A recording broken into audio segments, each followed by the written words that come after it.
masyarakat terdampak sawit LSM Pusaka menginisiasi lokakarya dan pelatihan. Dirut LSM Pusaka Franky Samperante yang juga sebagai penyaji materi menjelaskan tujuan dari kegiatan lokakarya dan pelatihan advokasi tersebut untuk memberikan pengetahuan dan kapasitas agar masyarakat mampu mempertahankan dan menjaga hak-haknya dari pihak luar baik dari negara maupun korporasi tutur angki. Mereka lah yang terdampak dari ketika mereka tidak mempunyai pengetahuan, informasi, kapasitas berhubungan dengan hukum mereka. Saya contohkan misalnya ketika perusahaan perkebunan kelapa sawit yang hendak beroperasi di tempat ini dan mereka mendapatkan izin, mereka tidak tahu sebenarnya apa hak-hak mereka di situ. Nah, lokakarya dan pelatihan ini sebenarnya untuk memberikan pengetahuan dan kapasitas kepada masyarakat agar mereka mengetahui hak-haknya, sehingga ketika berhubungan dengan pihak luar baik dari negara maupun korporasi, mereka kemudian bisa dapat bernegosiasi, mereka dapat berargumentasi berdasarkan hak-hak yang mereka punya ya. Nah, itu tujuannya. Dan saya lihat selama proses 3 hari ini menemukan apa yang sebelumnya saya pandang sebagai sesuatu yang merugikan masyarakat karena keterbatasan mereka terkait dengan pengetahuan dan hak-hak hukum mereka. Nah, itu misalnya ketika yang seharusnya begini ya, misalnya dalam peraturan perundangan Undang-Undang Otonomi Khusus nomor 21 tahun 2001 tentang otonomi khusus Provinsi Papua, di situ dijelaskan bahwa masyarakat adat itu mempunyai hak untuk mendapatkan informasi, mempunyai hak untuk memberikan persetujuan atas rencana perusahaan, termasuk dalam hal menentukan izin, ya, menentukan izin terkait dengan rencana usaha-usaha mereka. Nah, itu yang tidak terjadi di sini. Jadi itu temuan kita.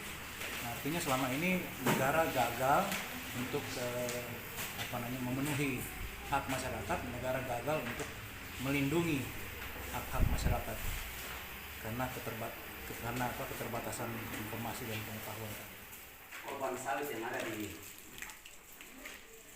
kampung Ikana di Sukasjara.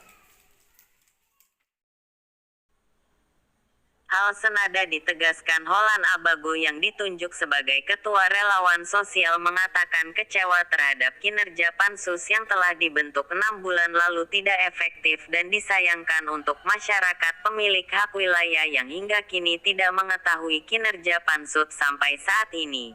Baginya upaya yang efektif apabila setelah pembentukan Pansus dan pengambilan data dari masyarakat adat pandang perlu untuk DPRD menghadirkan pemerintah daerah ataupun dinas terkait dan bersama masyarakat agar masyarakat pun tahu informasi tersebut. Holan juga berharap untuk Pansus dibubarkan karena hingga kini masyarakat telah degradasi kepercayaan kepada mereka.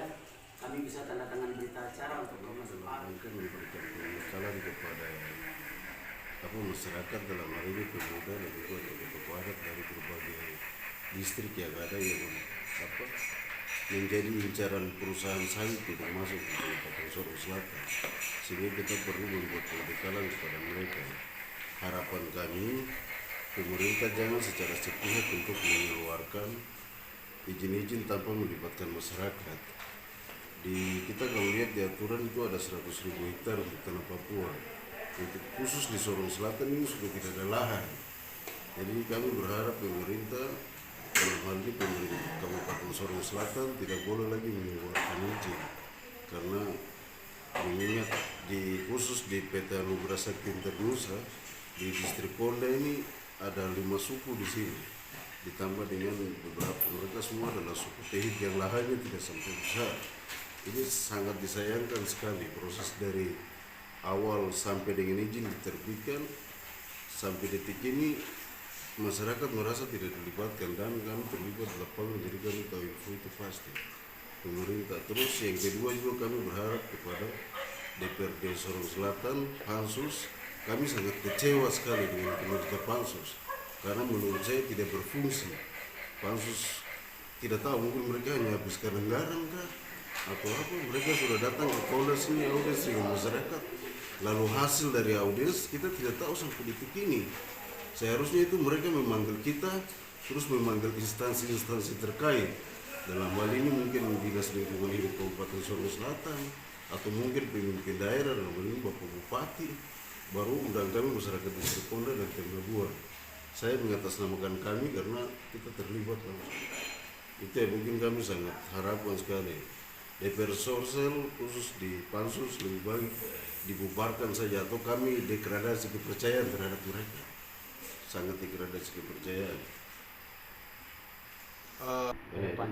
Jadi kami puji Tuhan tadi kita sudah membentuk suatu relawan sosial bersama di Sorong Selatan untuk masyarakat yang mempunyai titik lokasi menjadi lahan sawit asosiasi. Puji Tuhan tadi semua sepakat untuk saya, nanti kita akan berjuang.